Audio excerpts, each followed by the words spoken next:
Lesson 3.1, Understand Positive and Negative Numbers.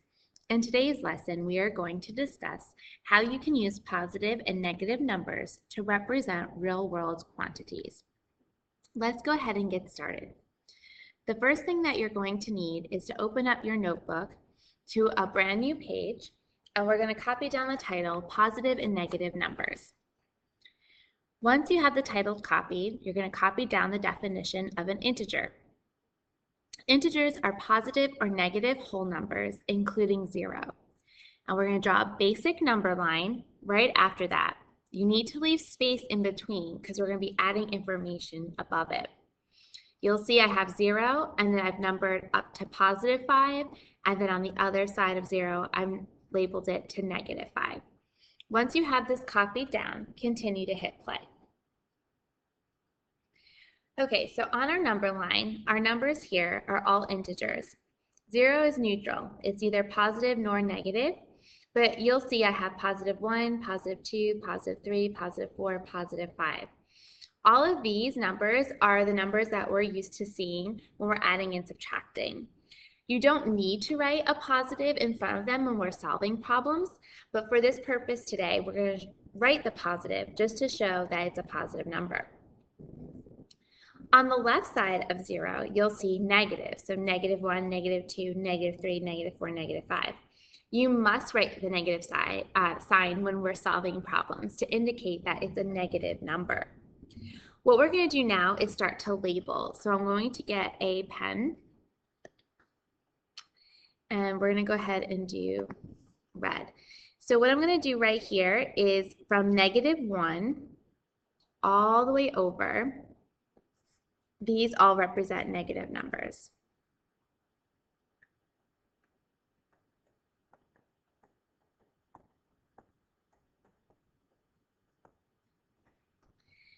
And I'm going to take the blue, and everything from 1 or positive 1 over towards the right, we consider positive.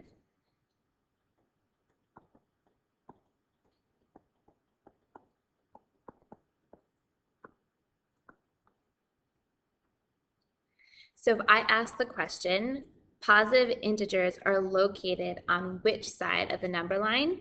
You would say to the right. They're the right of 0. If it's a negative integer, then we say it's to the left of 0. The other thing that we're going to do is talk about opposites. Opposites sound exactly what it is. It's an opposite. So let's say I have 3. I want to change my color actually. All right, there we go. The opposite of a positive 3 would be a negative 3. And so these are all considered opposites.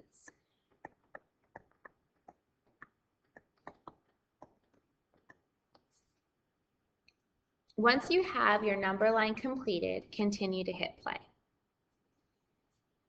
Okay. Now when we're looking, the numbers are greater when we always count this way, which is showing right. And I really want to emphasize greater. They are always greater when we go to the right. So for example, negative 1 is greater than negative 2 because it's further right. Once you have this copied down, continue to hit play. Let's do a couple of problems now on graphing on the number line and talking about our opposites. So in this case, I'm going to graph each integer and its opposite. So I'm going to start with the integer 2. So we're going to graph our integer of 2. So that's a positive number because there's nothing negative in front of it. I then need to do the opposite. So the opposite of a positive 2 is going to be the negative 2. This is a positive. This is the opposite.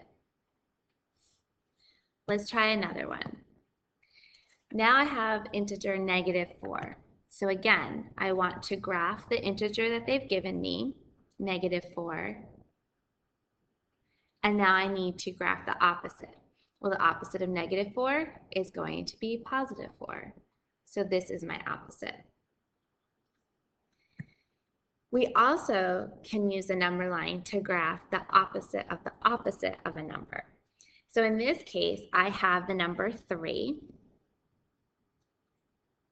The opposite of number 3 is -3, and the opposite of that is 3. So whenever you see the opposite of the opposite, it's the same number that you start with. You can see it written out in words like this, the opposite of the opposite, or you'll see here's 3. This is my first opposite. This is my second opposite.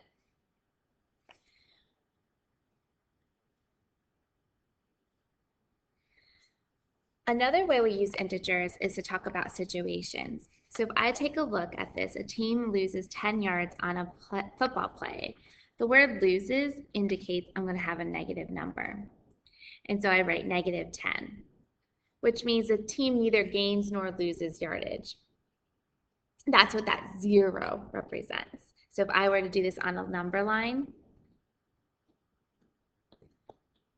and I just said I went to -10, 0 represents that they're neither gaining nor they're losing.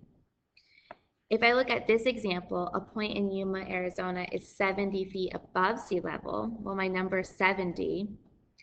Above is my key word. That means positive. So in this case, what does 0 represent?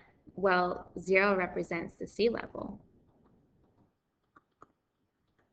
So I've neither gained or lost, I should say, from the current sea level.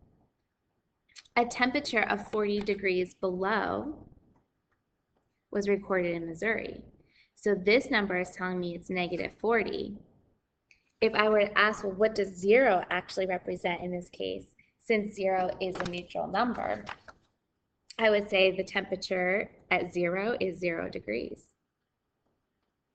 Hasn't risen, hasn't lost, it's staying right at 0.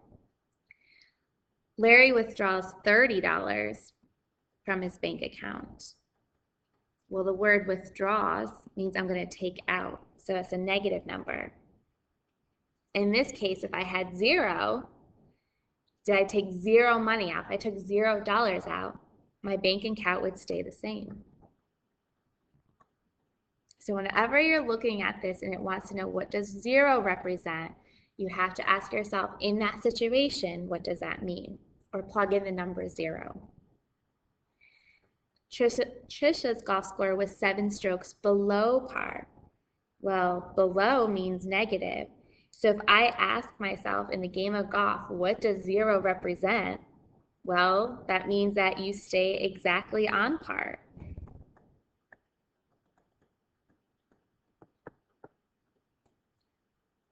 So when we're finding the integer, we're using the keywords, but then when it asks me, what does 0 represent, you need to think of your number line and plug in 0 in that situation.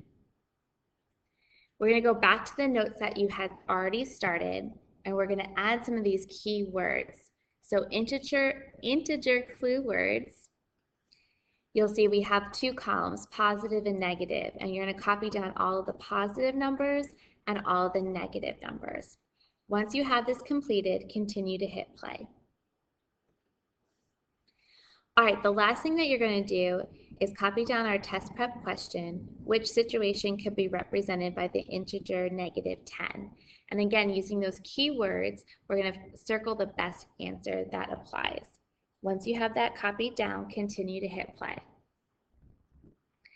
All right, essential question time. I need you to copy down your essential question. How can you use positive and negative numbers to represent real-world quantities? And I need you to summarize our lesson for today. What are integers? What's a positive and negative integer? And what are the ways we show this in real-world situations? You can use examples that we have in our notebook. You can use the keywords we have written down in our notebook, or you can go back and summarize some of the examples we have had in this video. I look forward to discussing this with you in class.